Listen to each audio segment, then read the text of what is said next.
The mahogany doors of the conference room slammed in my face with a decisive thud. Through the frosted glass, I could see the shadows of my stepchildren taking their seats around the polished table. Gold diggers aren't welcome here. Bradley had sneered before shutting me out. This is for real family only.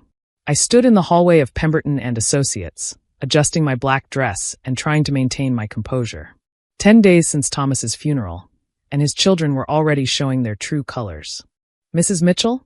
I turned to find James Pemberton, the family lawyer, standing beside me with a bemused expression and 2 cups of coffee. Mr. Pemberton? Shouldn't you be inside conducting the will reading? He smiled, a curious twinkle in his eye. Oh, they have a will to read. Just not the right one. I thought you might need this. He handed me the coffee. Shall we do the real will reading at your office now? My office? I blinked in confusion. I don't understand. You will. My car is outside. Trust me, Lydia. Your husband was many things, but naive wasn't one of them. As we walked past the conference room, I could hear Bradley's voice booming. Finally, we can get what we deserve without that woman's interference. 20 minutes later, I sat in my small real estate office. The one Thomas had encouraged me to open 5 years ago, staring at James Pemberton in shock. The will they're reading is fake? I repeated. Not fake, James corrected, pulling documents from his briefcase. Outdated. It's Thomas's will from 15 years ago, before he met you. Perfectly legal, properly witnessed. It leaves everything divided among his 3 children. But then, your husband came to me 6 months ago with a very specific request. He suspected his children would try something like this. He'd overheard them planning to contest any will that included you. So we crafted a plan. James spread out the documents. The real will, his final will, was executed 3 months ago. But Thomas instructed me to let his children find the old will in his home safe. He wanted them to show their true colors. I stared at the papers, my hands trembling. He knew they would lock me out. He suspected. Bradley had been dropping hints about protecting family assets and gold diggers for months. Miranda had been researching how to contest wills.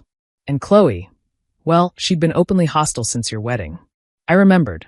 The wedding 4 years ago where Chloe had accidentally spilled red wine on my dress. Where Bradley gave a toast about temporary additions to permanent families. Where Miranda had told everyone I was just the nurse who'd gotten lucky. What does the real will say? I asked quietly. James opened the document. Thomas left his 3 children exactly what they deserve. $1 each, with a detailed explanation of why. The rest of his estate, valued at approximately $18 million, goes to you. The room spun. 18 million? But Thomas lived so modestly. By choice. He built his construction company from nothing and invested wisely. He lived simply because he wanted to, not because he had to. James adjusted his glasses. There's also a letter for you. With shaking hands, I opened Thomas's letter. My dearest Lydia, if you're reading this with James, then my children have done exactly what I feared. They've shown you who they really are. You never knew my net worth because you never asked. You fell in love with a widowed construction worker with calloused hands and a bad back. You spent your evenings rubbing those calloused hands and making me ice packs for that back. You encouraged me to pursue physical therapy, to take care of myself, to believe I deserved love again. My children called you a gold digger, but you're the one who insisted on signing a prenup to prove you wanted nothing. You're the one who continued working as a hospice nurse, coming home exhausted from 12-hour shifts to care for me too. You're the one who sold your own condo to pay for experimental treatments when I was diagnosed with cancer, not knowing I could have paid for them 100 times over. Bradley, Miranda, and Chloe haven't visited in years except to ask for money. They didn't come to my chemo appointments. You held my hand through every one. They didn't help when I was recovering from surgery. You slept in that uncomfortable hospital chair for weeks. They weren't there for the daily battles. You fought them all beside me. So let them have their moment of triumph with the old will. Let them show their greed. Then let James show you what you truly deserve, everything. The money is yours, but more importantly, I hope it gives you the freedom to live as generously as you loved me. Open that hospice center you've dreamed about. Take care of other families the way you took care of ours. And know that every moment with you was worth more than all the money in any bank. Forever your devoted husband. Thomas. I was crying so hard I could barely see. James tactfully handed me tissues and waited. There's more, he said gently. Security footage from Thomas's office building from last week. His children breaking into his office, searching for the will. Emails between them planning to lock you out. Bradley actually Googled how to hide assets from stepmother on his work computer. They planned all this while Thomas was dying? I'm afraid so. Thomas had a private investigator following them for months. He has recordings of them calling you horrible names, planning to contest any will that included you, even discussing how to have you removed from the house before the funeral. I thought about the last 6 months. How Bradley had suddenly started visiting, asking about his father's papers. How Miranda had volunteered to help with finances. How Chloe had suggested I was too emotional to handle funeral arrangements. What happens now? I asked. Now, James smiled, we wait. In approximately 2 hours, Bradley, Miranda, and Chloe will finish celebrating their inheritance. They'll probably go straight to the house, your house, to start inventory. That's when they'll be served with notices about the real will, along with eviction papers.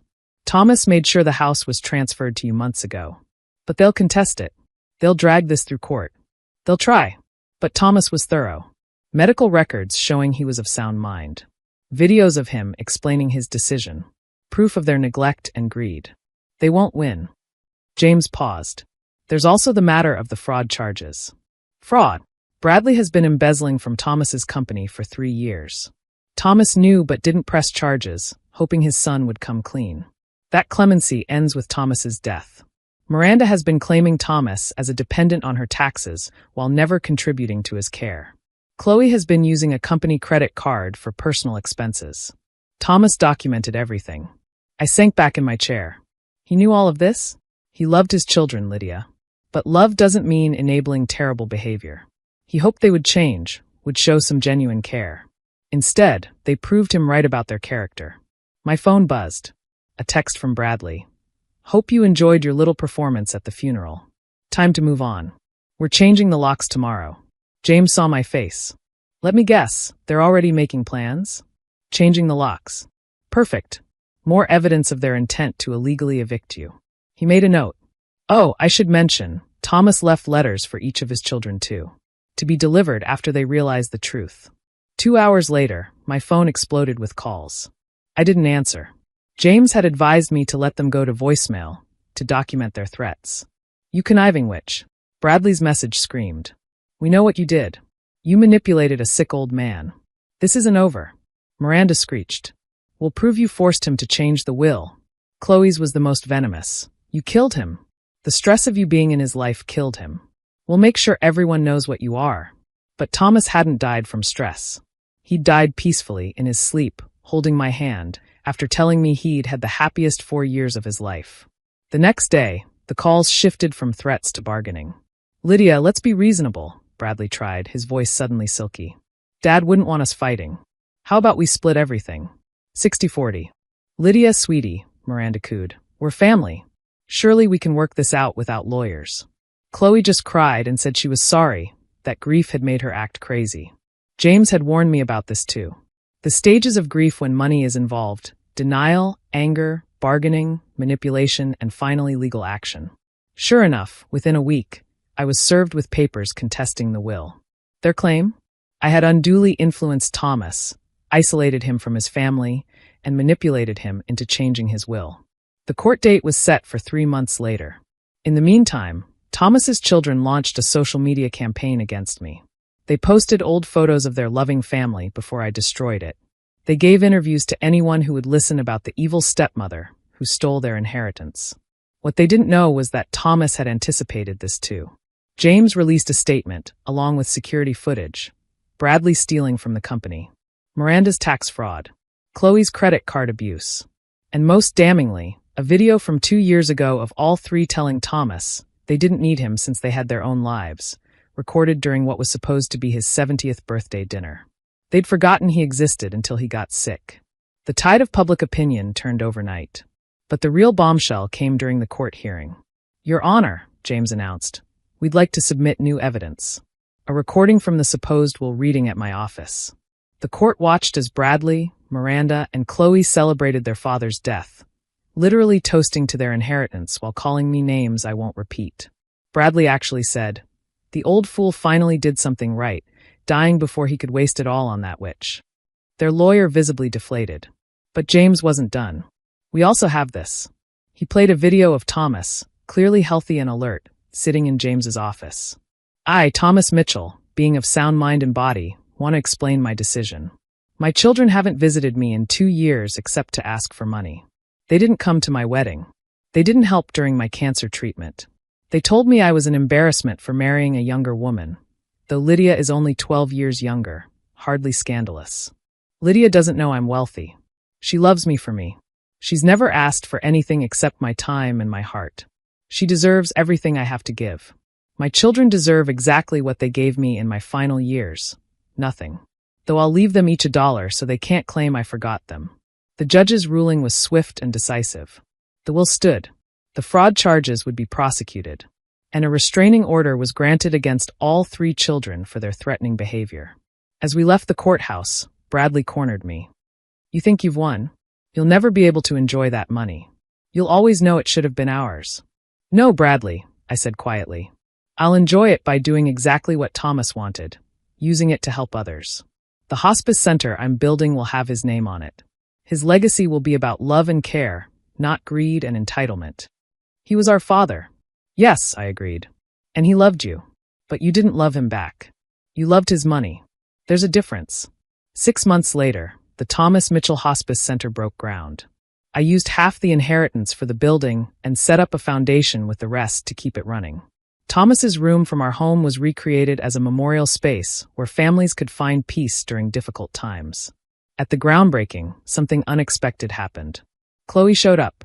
I know I'm not welcome, she said, tears genuine this time. But I wanted to say, I'm sorry. Not for the money. For the years. For the time I wasted being angry that Dad found happiness. For not seeing who you really were. I studied her. What changed? I have a daughter now. And I realized, if something happened to me, I'd want someone to love her the way you loved Dad. Unconditionally. Even when his kids were horrible. It wasn't forgiveness, not yet. But it was a start. The hospice center opened a year later. Above the entrance, Thomas's favorite quote, "Love isn't measured in dollars, but in moments of grace." Bradley and Miranda never came around. They fled the state after the fraud charges were filed. But sometimes, late at night, I'll get a call from Chloe. She volunteers at the center now, learning what her father saw in the work I do. He talked about you all the time during his treatments, she told me recently. Not about the money or the business. Just about how you made him laugh. How you made him feel young again. How you gave him a reason to fight. He gave me the same, I admitted. The lawyer, James Pemberton, became a trusted friend. He told me later that in all his years of practice, he'd never seen someone plan so carefully for their spouse's protection. Thomas knew exactly what would happen, James said. He planned every detail to ensure you were protected, not just financially but emotionally. He wanted you to see their true colors so you'd never feel guilty about the inheritance. I kept the letter Thomas wrote me. On hard days, when the loneliness creeps in, I read it. I remember his laugh, his terrible dad jokes, his gentle hands. I remember how he looked at me like I hung the moon, even when I was covered in other patients' bodily fluids after a long shift. The money never mattered. It still doesn't. What matters is that Thomas saw me, really saw me, just as I saw him. Not as a wealthy businessman or a dying patient, but as a man worthy of love and dignity in his final years. His children locked me out of a conference room. But Thomas had already given me the key to everything that mattered. And that's a door no amount of anger, greed, or resentment could ever close.